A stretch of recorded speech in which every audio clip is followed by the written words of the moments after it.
Welcome to eBiyahe Academy, your one step closer to success. Here in eBiyahe Academy, you will learn how to navigate your portal and start to earn full-time. Ticket history. Go to your portal account, click the airline button, and click the ticket history. And here po sa ticket history, dito nyo po makikita lahat po ng bookings nyo. It's either na-book nyo po yan or na-cancel nyo po yan. So, book. Click nyo po yung all booking from the date na gusto nyo pong i-check. Kung, for example, April 1. And then 2, for example po, is June 2. Yan. Click nyo rin po for domestic po ba yung gusto nyo i-check or for international.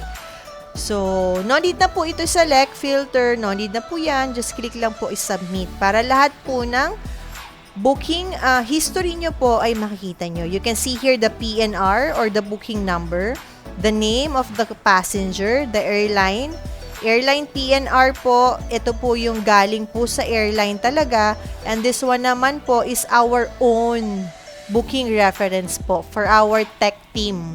Okay? So, ang importante po, this one, yung airline PNR.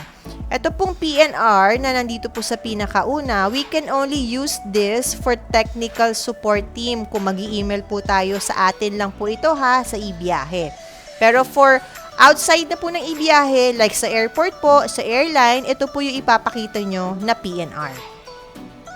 Origin and destination, we have the amount and then the date.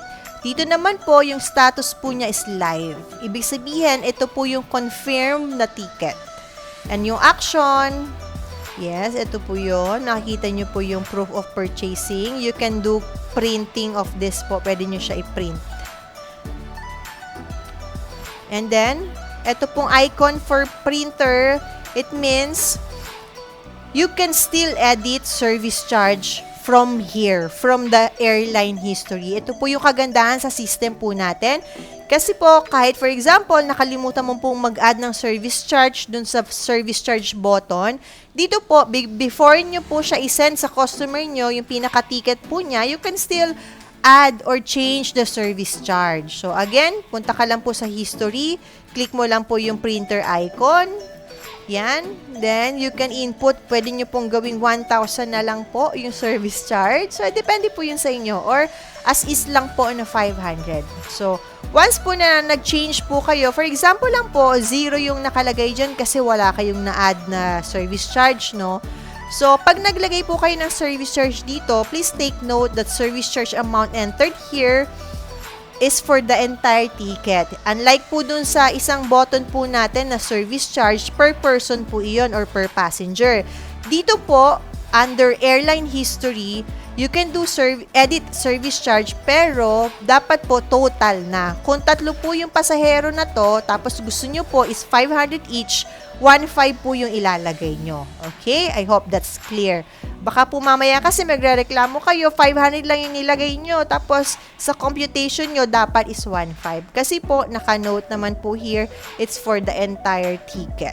Okay? So, kung gusto mo po is 1,500 for the 3 person, dapat 1,500 po ang ilalagay nyo. Okay? And then, I'll show you. Okay, so let's do sample for the service charge.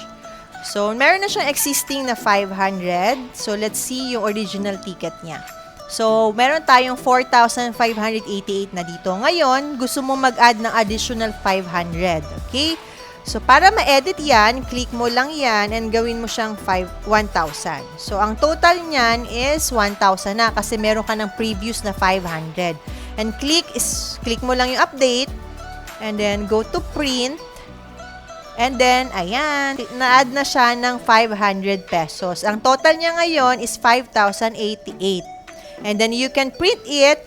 For more video trainings and information, kindly watch all video posted here in our website. Thank you!